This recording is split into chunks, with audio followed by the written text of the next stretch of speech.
ముందు సీనియర్ న్యాయవాది ప్రకాష్ రెడ్డి గారు బార్ అసోసియేషన్ ప్రెసిడెంట్ ఉన్నప్పుడు హైకోర్టు, ఇప్పుడు member of parliament Niranjan Reddy గారు సీనియర్ అడ్వకేట్, మేము ముగ్గురము ఆ బిల్లు కాపీ పెట్టుకొని మేము అరుణ్ జైట్లీ గారి దగ్గర పోయినాం. అరుణ్ జైట్లీ గారితో ఏమన్నామంటే, సార్ దీంట్లో కొద్దిగా ల్యాకునెస్ ఉంటాయి, వాళ్ళ అవతల వాళ్ళు తీసుకువస్తారు ప్రశ్నని, కానీ మీరు ఎవరు కూడా ఈల్డ్ కాకండి, మనం పాస్ చేద్దాం, దీంట్లో ఏదైనా లుచుకుని ఉంటే తర్వాత మనం చూసుకుందాం సార్ అన్నాడు. అరుణ్ జైట్లీ గారు ఏమన్నాడు, BJP is committed for passage of this bill అంటే we will not raise any objection. అప్పుడు కాంగ్రెస్ పార్టీ యూపీఏ ప్రభుత్వం ఉండే, ప్రభుత్వంలో అరుణ్ జైట్లీ గారు ఎల్ఓపి రాజ్యసభ అండ్ సుష్మా స్వరాజ్ గారు లోక్సభ. మళ్ళీ మీ ముగ్గురు ఆ బిల్లు కాపీ పెట్టుకొని సుష్మా స్వరాజ్ గారి దగ్గర పోయినాం. సుష్మా స్వరాజ్ గారు చాలా బాధపడ్డారు. నేను బీజేపీ తరఫు నుంచి తెలంగాణ రావాలంటే నా మీద కూడా ట్రోల్ చేస్తా ఉన్నాను రామచంద్ర, చాలా బాధ అనిపిస్తుంది. అయినా నా మీద ఏదన్నా పర్లేదు, నేను తెలంగాణ రావాలనుకున్నాం, తీసుకువస్తాం, బిల్లు సపోర్ట్ చేస్తాం, మన పార్టీ దీంతో ఉంది, దీంట్లో ఏదైనా లూప్ హోల్స్ ఉన్నా, మీకు ఏదైనా అమెండ్మెంట్స్ కావాలన్నా మాకు ఇప్పుడే రాసేయండి, రేపు మనం చేస్తామన్నారు. దాని తర్వాత నేను ముగ్గురం మళ్ళీ ప్రకాష్ జావడేకర్ గారి ఇంట్లో కూర్చున్నాం. అప్పుడు కేశవరావు గారు కేకే, ఇప్పుడు కాంగ్రెస్ పార్టీలో, అప్పుడు బీఆర్ఎస్ పార్టీలో ఉండే, బోయన్పల్లి వినోద్ గారు అప్పుడు ఎంపీ ఉండే. మీ ముగ్గురం ప్రకాష్ జావడేకర్ గారి ఇంట్లో రాత్రి 1 o'clock, next day it is going to be place before parliament.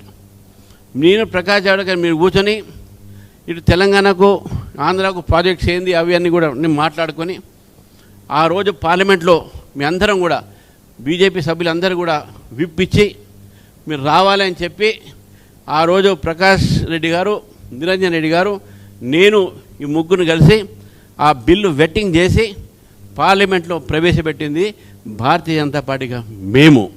మొత్తం బేషరతుగా సపోర్ట్ చేసింది మేము. సుష్మా స్వరాజ్ గారు మాట్లాడారు, ఏ పేపర్స్ ప్లే పెట్టినా కూడా ఆ రోజు పార్లమెంట్లో మన ఆ రోజు బిల్ పాస్ అయింది, తెలంగాణ వచ్చింది. కాబట్టి so on behalf of all people who want Telangana, we'll clap for you that your role was there, which was not known. Yeah, that's what I'm telling you. నేను ఈరోజు అది చెప్పదలుచుకున్నాను. why I want to reveal this to people here.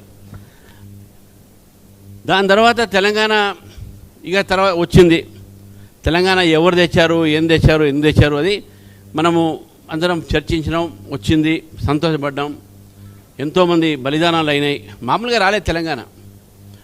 1200 మంది పైగా విద్యార్థులు, యువకులు వారి బలిదానంతో తెలంగాణ వచ్చింది. మేము కూడా జేఏసీలో భాగం ఉండే, BJP was part of JAC. మేము జేఏసీలో భాగం, కాంగ్రెస్ పార్టీ జేఏసీలో లేదు, బీజేపీ ఉండే. ఇవాళ తెలంగాణ ఉద్యమకారుల మీటింగ్ నడుస్తున్నాం, 11 o'clock సెక్రటరియట్లో పెట్టారు. అంటే 12 సంవత్సరాలు అయిన తర్వాత కూడా ఇంకా ఉద్యమకారులను గుర్తించలేనటువంటి పరిస్థితి తెలంగాణ ఉంది. ఇప్పుడు మీటింగ్ పెట్టుకుంటున్నది. తెలంగాణ తీసుకురావడం కారణం ఎందుకంటే అలెగ్జాండర్ షూమర్ అనే ఒక బుక్ రాశాడు, small is beautiful and we believe smaller states are beautiful and Telangana is form for that reason. అందుకే తెలంగాణకు సపోర్ట్ బీజేపీ చేసింది, మేము తీసుకువచ్చినాము అని మేము కూడా క్లెయిమ్ చేస్తున్నాం. కానీ we never said that they are participation, అందరి పార్టిసిపేషన్ ఉంది, అన్నిటికన్నా ఎక్కువ తెలంగాణ ప్రజల పార్టిసిపేషన్ దాంట్లో ఉంది. తెలంగాణ